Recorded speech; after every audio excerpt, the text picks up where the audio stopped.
Pinadalhan na ng liderato ng mataas sa kapulungan ng Kongreso sina dating Congressman Zaldico at dating DPWH Secretary Manuel Bonoan at 10 iba pa ng sabina para sa pagpapatuloy ng pagdinig ng Senate Blue Ribbon Committee sa Lunes. Nakatakda naman pag-usapan sa Lunes ang magiging kustodiya ni dating DPWH District Engineer Henry Alcantara na kasama sa magiging state witness sa kaso ng flood control anomalies. Mar Gabriel sa balita.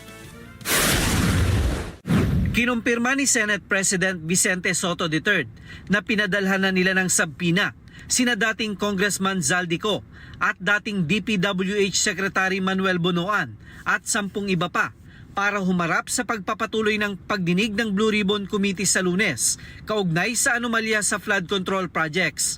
Pinaharap din sa pagdinig sina dating DepEd Undersecretary Trajib Ulayvar, Commission on Audit Commissioner Mario Lipana at businessman na si Maynard Ngu.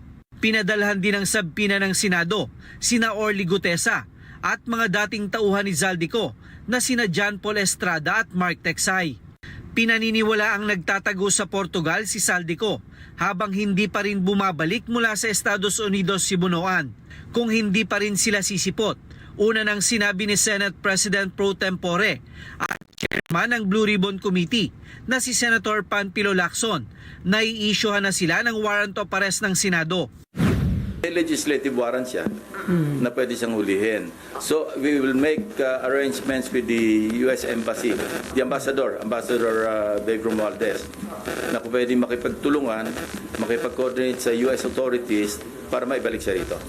Nilinaw naman ni Lacson na maaari nilang bawiin ang sabina kay Bonoan kapag naaprubahan ng DOJ ang apila ng dating kalihim na makapanatili sa Estados Unidos. Sa kaso naman nito, sinabi ni Lacson na maaaring hingi ng gobyerno ang tulong ng United Nations at ng European Union para mapauwi siya sa bansa. At saka yung European Union, alam ko meron silang agreement na magtutulungan sila kung nasa isang bansa na walang extradition treaty ang naghihiling na bansa. Pwedeng dalhin doon sa bansa na kung saan may umiiral na extradition. Maraming paraan. Naipadala na rin ng Senado ang subpoena duces tecum kay DPWH Secretary Vince Dizon para sa mga kailangang dokumento, kabilang na ang tinaguriang Cabral Files. Inaasahan naman na muling haharap sa investigasyon ang BGC Boys o ang Bulacan Engineers na kinabibilangan ni Henry Alcantara at Bryce Hernandez na una nang itinanggi ang umano'y recantation o pagbawi sa kanilang mga salaysay. Gusto pa rin natin malaman ano yung may mga attempt pa na nangyari para sila'y mag-recant. At kung meron, sino? At kung sino, bakit?